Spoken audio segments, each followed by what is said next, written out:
Bonjour. Des heures ont éclaté jeudi à Dakar entre forces de l'ordre et partisans de l'opposant Ousmane Sonko qui devait comparaître devant la justice pour diffamation contre le ministre du Tourisme Mame Mbaye Niang. Suite à une divergence sur l'itinéraire qui devait emprunter le cortège de Ousmane Sonko, des échauffourées ont éclaté entre les forces de l'ordre et les partisans de Ousmane Sonko. Le leader passé a été extrait de force de sa voiture avant d'être conduit au tribunal à bord d'un véhicule de la brigade d'intervention polyvalente BIP de la police. Des scènes de violence ont éclaté dans plusieurs endroits de Dakar après cet incident. Les démons du mois de mars 2021 ont ressurgi hier à Dakar. Un apaisement de sentiments jusque-là continue et qui s'est finalement soldé par des affrontements d'une rare violence entre les pros Ousmane Sonko et les forces de l'ordre, écrit le quotidien Bismi le jour. Une journée de confrontation selon Libération, soulignant que des manifestations et affrontements ont éclaté dans plusieurs localités du pays. 3 bus de Dakar Demdik incendiés, 4 autres saccagés. Des agents Sonatel, ONAS, CBAO, les permanences de APR au Parcelles Assainies et Sicap Liberté 6 attaqués. Le journal souligne que sur la route du tribunal, après le renvoi de son procès, Ousmane Sonko a été embarqué de force par les forces de sécurité puis isolé dans son domicile. Il a été finalement évacué à bord d'une ambulance en début de soirée car sujet à de terribles vertiges, des douleurs au bas-ventre et des difficultés respiratoires. Les forces de l'ordre contiennent les manifestations des pro-Sonko selon Le Soleil, notant que le dossier a été renvoyé en audience spéciale au 30 mars.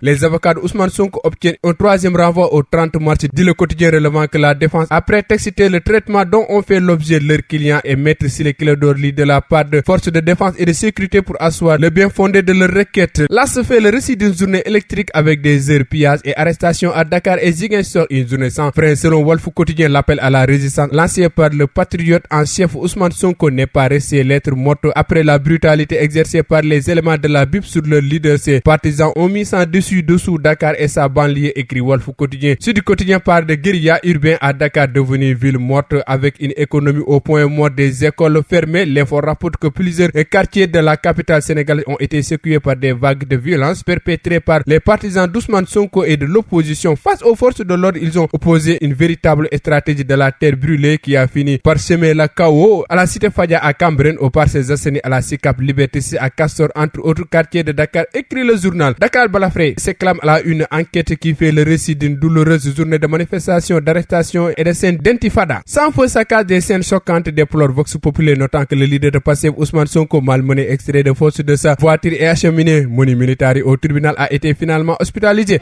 Bonne lecture.